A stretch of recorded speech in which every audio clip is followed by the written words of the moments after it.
Hello everyone, good morning. কেমন আছো তোমরা সবাই? আশা করি তোমরা সবাই খুব ভালো আছো আর আমিও খুব ভালো আছি। ইন্ডো ফর প্রিয়া ব্লগে নতুন একটি ভিডিওর সঙ্গে তোমাদেরকে অনেক স্বাগত জানাই আর অনেক ভালোবাসা জানিয়ে ব্লগটা শুরু করছি। তো বাপের বাড়ির ব্লগগুলো এখন যেহেতু কয়েকটা দিন আসবে, তারপরে আমি আমার বাড়ি চলে যাব।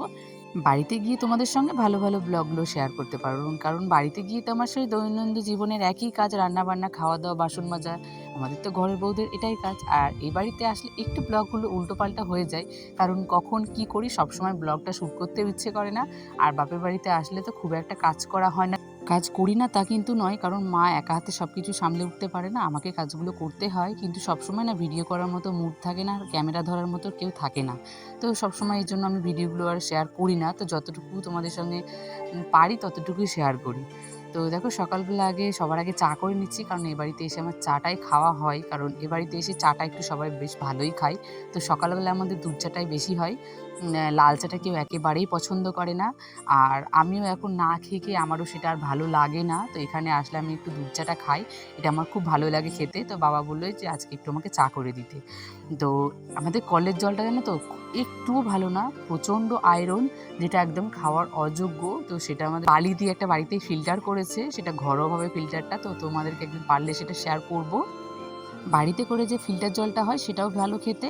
আর সবসময় তো ওই ফিল্টার জলটা খাওয়া হয় না, এই জন্য কেনা জলটাও থাকে। তো কেনা জলের চাটা কিন্তু খুব সুন্দর হয় খেতে, খেতে বলো দেখতে বলো দুটোই। তো আমার তো খুব ভালো লাগছে যে আমাদের ওই বাড়িতে, মানে আমার শ্বশুর বাড়িতে, চায়ের এরকম কালার আমি কোনোদিনই করতে পারি না। আর এখানে চা পাতাটাও ভালো, আর জলটা তো কেনা জল বলে তো ভালো হবেই। আর আমার শ্বশুর বাড়িতে জলটা ভালো, কিন্তু চা পাতাটা একটুও ভালো না। চা খাওয়া হয়ে গেছে, তারপর এসে গেছি একটু ছাদে হাওয়া খেতে। কিন্তু হাওয়া খেতে এসে যে এত বৃষ্টি শুরু হবে সেটা ভাবতেই পারিনি। তো ভালোই লাগছিল, বৃষ্টিতে ভিজতে দারুণ লাগছে। মানে কি বলবো, এই যে দেখো ঝিরিঝিরি বৃষ্টি পড়ছে আর আমি এই যে দারুণ লাগছে। তো চলো এখন ঝটপট করে আগে স্নানটা করে নিই, তারপর আবার তোমাদের সঙ্গে আসছি। জানি ভয়েসটা ভালো হচ্ছে না, কারণ পাশেই পুজো হচ্ছে, তো অনেক আওয়াজ আসছে। তো চলো, আজকে তো তোমাদের সঙ্গে বেশি কথা বলতে পারবো না, আবারও তোমাদের সঙ্গে পরে আসছি। বাড়ির কাছে মেলা, তাহলে তো বুঝতেই পারছো যে কতটা আওয়াজ হয়। কোনো সময় একটু ঘুমানো যায় না, প্রত্যেকটা সময় বক্স বাজতে থাকে, কোনো সময় গান। আর রাতের বেলা তো সারা রাত সেটা ঘুমানোই যায় না, কারণ প্রত্যেকটা দিন গান হয়। তো আর আগের দিনে বর চলে গেছে বলে আমার মনটা একটু খারাপ ছিল, যেহেতু এত মেলা হচ্ছে আর ওর নেই বাড়িতে, সেটা আমার ভালো লাগছিল না। তো মুড অফ করে বাইরে বসেছিলাম আর সবাইকে দেখছিলাম। তো সবার পুজো দেওয়া হয়ে গেছে আর সবাই একে একে বাড়ি চলে যাচ্ছে নিজের নিজের প্রসাদ নিয়ে। আর আমি বাইরে দাঁড়িয়ে দাঁড়িয়ে দেখছিলাম, কারণ বাড়ির সামনেই মেলা। তো মেলার দিন তো আমাদের বাড়ির সামনে থেকেই মেলা বসে। আর আজকে যে মেলাটা হচ্ছিল সেটা পুজো।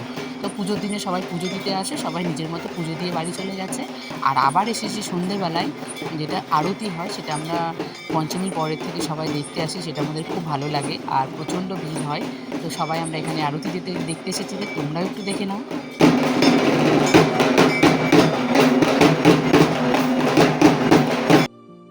তো এটা হচ্ছে তার পরের দিনের ভিডিও ক্লিপ। তো সেদিন আর কোনো ভিডিও শ্যুট করা হয়নি, কারণ রাত হয়েছে, খাওয়া দাওয়া করে একটু গান শুনে ঘুমিয়ে পড়েছি। আর বললাম না, বাপের বাড়িতে আসলে একটু ভিডিওটা মানে গোলমাল হয়ে যায়, মানে কোন দিক থেকে কোনটা শুরু করি না বুঝতে পারি না, শেষটাও বুঝি না আমি নিজেও। তো যতটুকু থাকে তোমাদের সঙ্গে ততটুকুই শেয়ার করি। আর পরের দিন দেখো আবার রেডি হয়ে গেছি, সবাই মিলে যাব নাচতে নাচতে, দারুণ মজা হবে। তো দেখতেই পাচ্ছ যে আমরা সবাই রেডি হয়ে গেছি, আর কত লোক। তো এটা ভাবছো তো কী কারণে? এটা হচ্ছে আমাদের গ্রামে যেটা পুজো হয় সেখানে কিন্তু আমি তোমাদেরকে আগের ভিডিওতে বলেছিলাম যে যে সিনেমাটা বেহুলা সিনেমাতে হয়, তো সেখানে কিন্তু বিয়ে থাকে। তো আমাদেরও সেই গানে আছে, বিয়ে আছে। তো বিয়ে যখন আছে তাহলে তো ধান ভাঙা আছেই। তো সেখানে আমাদের বাজনা করেছিল যাতে সবাই মিলে আমরা আনন্দ করতে করতে যেতে পারি, আর সেটাই হয়েছে। তো চলো দেখে নাও।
অনেকটা রাস্তা নাচতে নাচতে গেছি, আবার নেচে বাড়িতে ফিরছি, কারণ আমাদের যা কাজ ছিল সেটা কাজ হয়ে গেছে। তো সবাই আবার আমরা ফাইনালি বাড়ি আসছি। আর দেখেছো তো কত লোক, কারণ গ্রামের মনে হয় না কেউ কোনো মেয়ে বউ বাকি ছিল যাওয়ার জন্য। আর আমাদের একটা বিয়ে বাড়িতে থাকলে তো আমরা যতটা আনন্দ করি ঠিক ততটাই আনন্দ হয়েছে কিন্তু এই অনুষ্ঠানেও। তো প্রতি বছর হয়তো এবার থেকে আরও বেশি মজা হবে। এই বছরটা প্রথম এরকম হয়েছে, এর আগে হয়তো এরকম কোনোদিন হয়নি, আমরা নিজেরাই দেখিনি।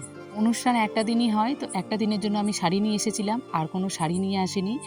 সবাই একটু হলুদ আর লাল পরেছিল, কিন্তু আমার কাছে সত্যি গো কোনো হলুদ লাল কিছুই ছিল না। আমি শুধু ব্লাউজটা নিয়ে এসেছিলাম যে মাঠ থেকে একটা যে কোনো শাড়ি নিয়ে পরে নেব।